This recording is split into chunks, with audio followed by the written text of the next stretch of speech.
Mental health issues in the workplace cost the Australian economy an estimated $11 billion a year through absenteeism, compensation costs and lost productivity. And it's a similar pattern in most developed economies. A thriving workplace culture is naturally the ambition of every business, but achieving it is anything but formulaic. Employer flexibility to the way we work might be one of the keys to success. To talk more about that, I'm joined by Dr. Caroline Knight, Research Fellow at Curtin University in Perth. Welcome, Caroline. Tell us about the Thrive at Work initiative that tackles this very important wellness at work issue. Yeah, so we have an initiative here which are actually focusing really on what drives sort of well-being in the workplace. So we're very focused on those psychosocial aspects of work, how much autonomy people have, how much support they have, how much trust there is in the organisation, the feedback kind of systems, and those things which actually make work meaningful, the collaboration and the relational aspects of work. And obviously with people moving from home now, there's that whole issue about how do we actually communicate and get good quality, sort of deep, meaningful work relationships and develop those, I suppose meaningful relationships which actually help us do our work, collaboration, communication, and make us feel productive and sort of engaged at work, I guess. Yeah, we'll talk more about that trend to go working from home because of the pandemic shortly. But what are the most common mental health issues that tend to surface in the workplace? So I think a common one is definitely burnout with, high demands of work. I mean, not just workload, but sort of time pressure, having to really be on the ball all the time, cognitively, lots of things happening, maybe having to, multitask. Those sorts of demands can really wear people down. So, if you're constantly having to attend to information and things, you're actually kind of using a lot of effort. And so that can get quite stressful. What's likely to be the future for companies in terms of best practice in this area? And what does a wellness-first workplace look and feel like?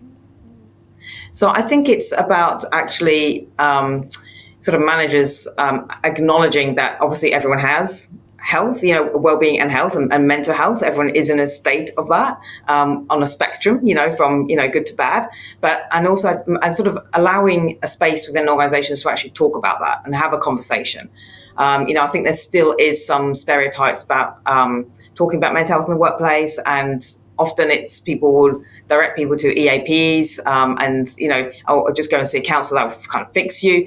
But it's actually, looking at what are the factors that are driving that well-being. And for us, it's not just, you can't fix well-being without fixing the drivers. And for us, that's really about how work is designed. So, good quality work should actually help us feel good and be engaged and be meaningful. So that is things like giving people autonomy at work to be able to, schedule and manage their work-life balance and doing those things, allowing people the opportunity to connect in the organization and giving people like constructive feedback. Things like that actually really go a long way to having well-being, just understanding people's demands and working with people to manage those, I think so it's really about looking at what drives well-being in organizations. I think that's the key. Yeah, constructive feedback is something that we all desire, and we all kind of dread those, performance review meetings that tend to come around every few months. But from a case study perspective, some big companies have used the Thrive at Work services, like resource giant Rio Tinto and the Australian Tax Office. Of course, Curtin's been involved with this. And what benefits have they seen?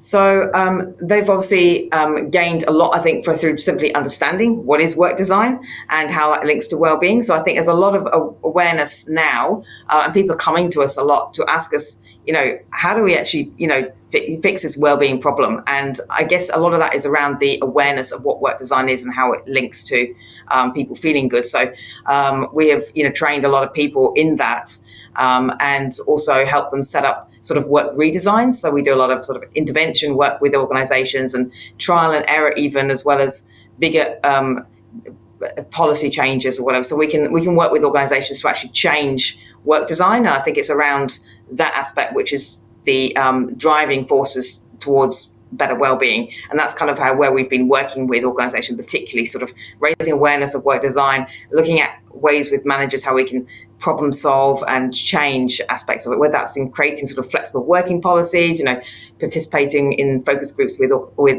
employees to work out what the issues are for them and talking about how we can manage that. So I think there's been a lot of gains for sure. Yeah, I like that work designs, work redesigns, but how difficult is it to change bad management practices that are entrenched in a workplace that go back decades, and what levers need to be pulled to affect change? Yes, so that is difficult, and it's difficult for any organization, even with, you really need an organization, I guess, with high senior managers who are really behind and believe in what you're trying to do. So you need strong commitment to it. They need to be very open, I guess, to things that we're suggesting. So we would normally do an assessment, sort of a more psychometric kind of assessment with surveys to get an idea of where people are at, and that then highlights to us kind of the factors which might be driving well-being and where it needs to be changed. So we can use those aspects to then work with senior managers at top level to think about how we can effect change. And sometimes you obviously there's a lot of negotiation and collaboration. And so really it's about commitment in the long term rather than the shorter term, being prepared to engage with, the surveys and the tracking that we do, because we can then look at causality and how things are impacted over time. And really getting managers on board. So yeah, those are the main things. Well, since 2020, when the pandemic began, working from home has really come to the fore. But how much do we need trust between employees and employers when it comes to working from home? Because a lot of people now realize they can do their job at home probably better than they can in the office. Yet some managers don't really trust their employees to perform as well as, when they're at home away from them, their prying eyes in the office. For sure. That's exactly what we found in a couple of studies that we've now run since, the pandemic started. Managers often don't trust their employees, and they often are actually maybe self-confident themselves that they are able to manage remote employees. So that is a massive issue. And in recent research, we found that during the first 3 months of the core pandemic, around April to June or July 2020, the stress increased for a lot of people and stayed high. And really what drove that was this close monitoring by managers. So it's something that we're working with now, and actually working with organizations to look at, like, how can we actually help managers rethink kind of how they manage individuals and rethink that trust relationship. And it's also obviously individuals who are closely monitored feel tethered to their desks. They feel like they can't actually, I suppose it's quite stressful as well. That creates a lot of stress and anxiety. And that's also something we found with some recent research with hybrid workers in WA. We found that anxiety and depression increased due to close monitoring, whether or not people had, a lot of other resources like autonomy and things. It was actually close monitoring driving that well-being issue, with anxiety and depression. So that was really interesting to us because, now that we can see that causal link, it's something that we can sort of work with managers, say, okay, this is something that's going on. And perhaps if the world is going to go more to hybrid long-term, it's something that we need to work on for sure. Thank you very much to Dr. Caroline Knight, Research Fellow at Curtin University in Perth. It's been a great discussion. Thank you. Thank you. Thanks for having me.